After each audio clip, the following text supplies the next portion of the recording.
Welcome to Conversations. I'm Suresh Kochattil. The Sabarimala gold-cladding controversy seems to be getting bigger and bigger by the day. What started as a very small thing has suddenly snowballed into enormous proportions. But what's the core issue that we have at hand here? At the heart of this controversy is the allegation that the gold offered to the temple, specifically the gold cladding that was done on certain temple idols and structures, which is the Dwarapalaka idols, which are on both sides of the main Sannidhanam, Sanctum Sanctorum, and the Peetams near the Sanctum Sanctorums have gone missing or have been misappropriated. Now the news is coming in that even the doors of the temple of Lord Ayyappa has been removed and taken away, and God knows where they are now. This is the problem. The Travancore Devasam Board, which is supposed to take care of this temple, which is one of the biggest and the most busiest temples during that time of the 68 days, is now searching for excuses.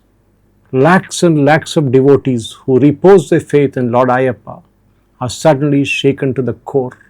They don't know what's happening. They don't know what happened. But let's look at the key irregularities that have been reported. First is the unreported removal or special, without the permission of the special commissioner or the Sabarimala. In fact, he told the court that certain gold-clad panels or the Dwarapalaka idols and the Peethams were removed on September 7th for repairs and sent to a firm in Chennai. And this was done without the prior notice to the special commissioner, who is actually a district magistrate. Now, why this was done, who did it, and what is it done for the first time? No, it happened before in 2019, and it may have happened later. But this time, God knows why, the crooks have been caught, and literally caught in a very, very desperate situation.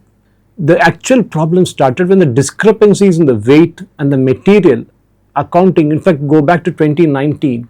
Similar patterns have been sent for gold plating. One doesn't understand, once a gold cladding is done, this is not a plating by the way, this is gold cladding, which means there's a sheet sitting on top of the copper sheet, which is placed and fixed with a mercury combination. And this time, there was a sponsor who came in and said, I'm going to put the gold in again. Why? When there is a gold already there. Gold doesn't just evaporate in thin air.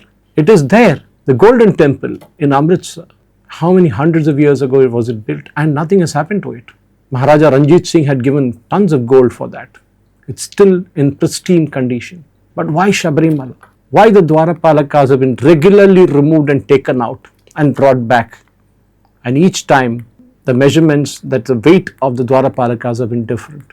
The Travancore Devasam Board, which recorded them as copper plates, imagine when they were taken out from the Sannidhanam, and as per rule they are not supposed to be taken out of the Sannidhanam, they are supposed to be repaired right there, but they were taken out not one but twice, maybe even 3 or 4 times, because there are no records for it. But the last known record was that they were copper plates, when in effect there is a gold cladding that was on top of that.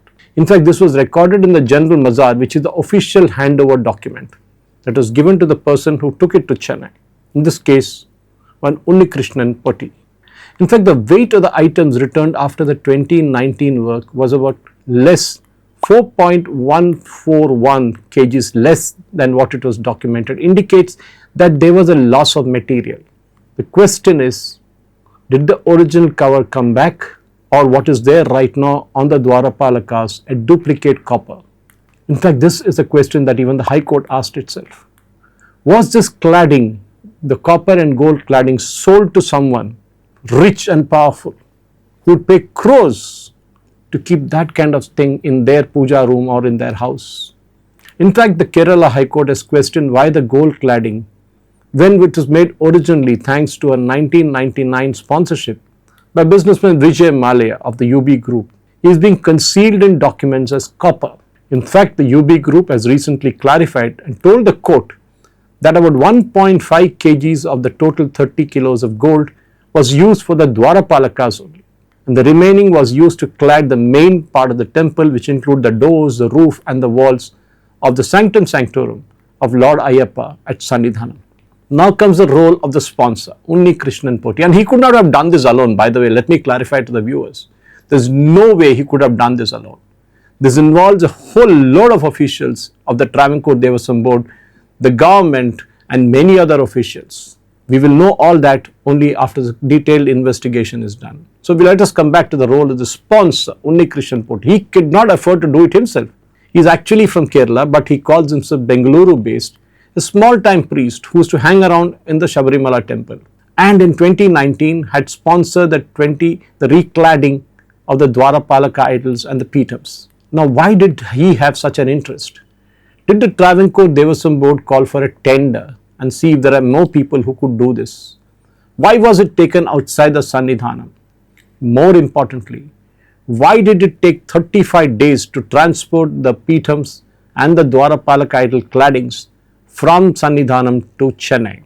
35 days, which means these claddings and the Peetams were taken to different places, put in different houses or big bungalows for businessmen to do pujas, and then finally they arrived in Chennai.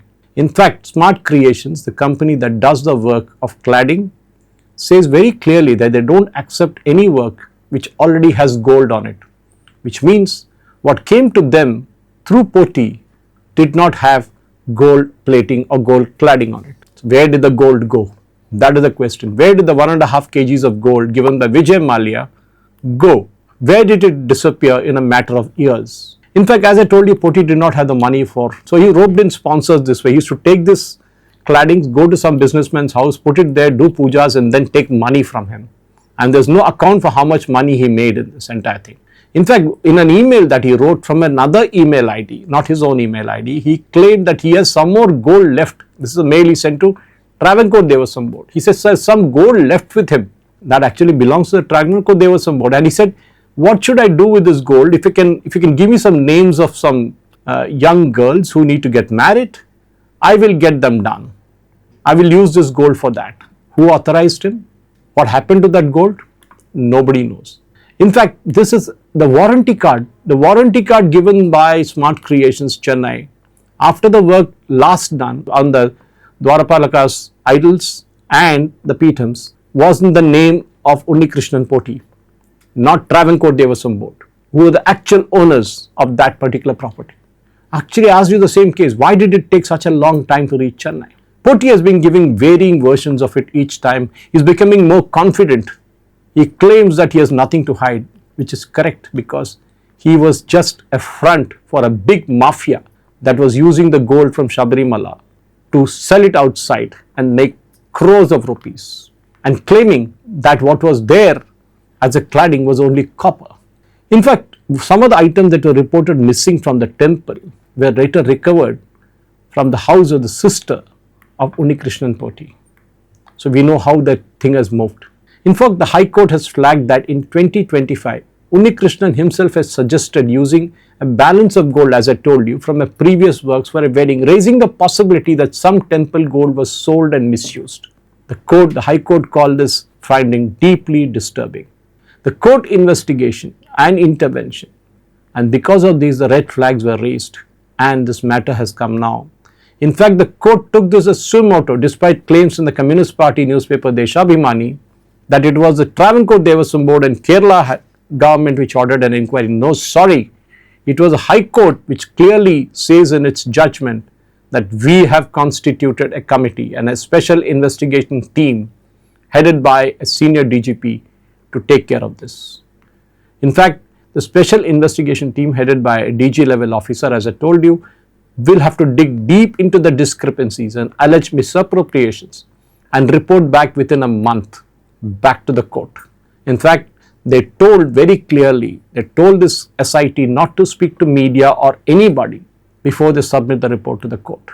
The Kerala High Court also appointed a former judge, K.T. Shankaran, to oversee an inventory and valuation of the temple valuables, especially those connected with the Dwarapalaka idols and the return of the panels and statues of the temple to restore the sanctity. Now, you won't believe for the last 10 years, according to many sources, There's been no audit done of the Travancore Devasam Board, which runs hundreds of temples.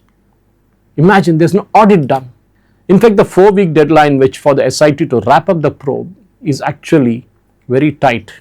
It may have to really ask for an extension, because when it opens up this Pandora's box, there's going to be a huge amount of scams that will come out.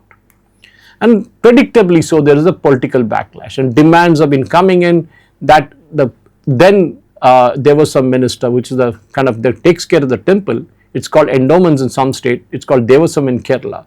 And the UDF and BJP have been demanding the resignation of the past Devasam minister and the present Devasam minister, and of course the Travancore Devasam Board officials, and calling for a CBI or a central agency to probe this. But for now, the Kerala High Court has constituted an SIT, and I think that's good enough, because it's done under the court monitored supervision. They cannot go back to the Kerala state government and ask for instructions. In fact, the Kerala Assembly has been repeatedly disturbed even today over this issue. Officials in the Travancore Devasam Board are being suspended, some of them, including a deputy commissioner called Murari Babu, who had earlier misreported material. Imagine, this was reported, and now they are saying it's misreported, that the copper cladding did not have gold on it. Yes, that's what he said. He was doing it under somebody's instructions. He was a very junior official. And obviously, this rot goes right to the top of the Kerala government. The Travancore Devasam Board and Devasam ministers say that they will cooperate and have welcomed the court-ordered probe. Now, the question is the extent of the missing gold. Further revelations are coming out. Reports suggest that about 4.5 kg of gold is unaccounted from key cladding works. 4.5 kilograms of gold, and this was part of the gold given by Vijay Mallya. And now the question is, where did it go? In fact, the High Court has raised the possibility that the original gold cladding was sold off and the proceeds were misappropriated, given the conflicting records and statements of the Travancore Devasam Board. The High Court has demanded all records of the past gold usage, 1999, 2019 and 2025, all be documented on recovery, reuse and the strong room storage of the temple valuables be audited. Now, question is, why does it matter now? In fact, beyond the temple walls, what is happening? We all know that religious trust is very important for temples in our country. Temples and murtis are deeply symbolic and sacred spaces. Any charge of misuse of donor offerings or temple wealth strikes at the root of the trust of the devotees place in the temple authorities. The Travancore Devasam Board is supposed to operate with autonomy and integrity, but it does not do so. The allegations suggest serious administrative lapses and possibly collusion with the mafia which sold this gold. Kerala has 4 Devasams: the Travancore Devasam Board, the Malabar Devasam Board, and the Kochi Devasam Board, and of course the Kudalmanikam Devasam Board, which is the Devasam Board only for one temple, Kudalmanikam, which is about 6 kilometers from my village in Thrissur district of Kerala. Because that temple was an all-powerful temple with lot of assets. Now everything has been stolen from that temple also, the Kudalmanikam temple. It had 75,000 hectares of land at one time. It's hardly left with 50 acres of land now. Imagine, 75,000 hectares to just 50 acres. The entire land has been knocked off. But it had a separate Devasam Board, and there too needs an inquiry, because it's not just the gold that has been stolen, it's also land that has been stolen. Now the question is, the timing is sensitive because close to the 2026 assembly election, and Pinarayi Vijayan organized a global Ayyappa Sangam to bring his party closer to the Hindus. But the entire controversy has backfired. LDF and of course the BJP are not leaving a chance for this. There is a judicial oversight in this case, and this case underscores how courts can step in when public or religious institutions are suspected of irregularities, even in matters of faith. In case of Kerala, the devotees are lucky that there is a dedicated 2-judge Devasam bench which handles all temple related issues. It doesn't get tossed out between one judge to another judge. There's a dedicated bench. The Sabarimala temple and the original idol of Lord Ayyappa, which dates back centuries, was destroyed by a group of people in May 1950. The original murti was broken into pieces using an axe, and the sanctum sanctorum was set on fire. 1950 May. The present idol of Lord Ayyappa is a Panchaloha idol, whereas the original one was cast in stone. The report of the Inquiry Commission, which identified the culprits behind the fire and breaking of the idol of Lord Ayyappa, was hidden by the Kerala government for a long time. None of them who were named in the report were prosecuted, or even an FIR was filed against them. Now, what began as a question over the gold cladding repairs has ballooned into a full-blown probe, alleged theft and misappropriation, and institutional failure. The Kerala High Court's intervention, the political heat, and the involvement of a sponsor, a shady sponsor, has turned the central figure of Unnikrishnan Potti into a complex mix of temple mismanagement, governance, and accountability. Of course, this is just a tip of the iceberg. And once a detailed investigation is done by the SIT, I predict that a scam of humongous proportions is likely to surface. And this may not stop with Sabarimala. As I told you, there are thousands of temples in Kerala which are run by these Devasam boards, which are rich temples, and where all this may have taken place. And definitely, the administrators of these temples will face scrutiny. Let's wait and watch what happens in the next few days and weeks, and I'll keep you updated. Swami Sharanam.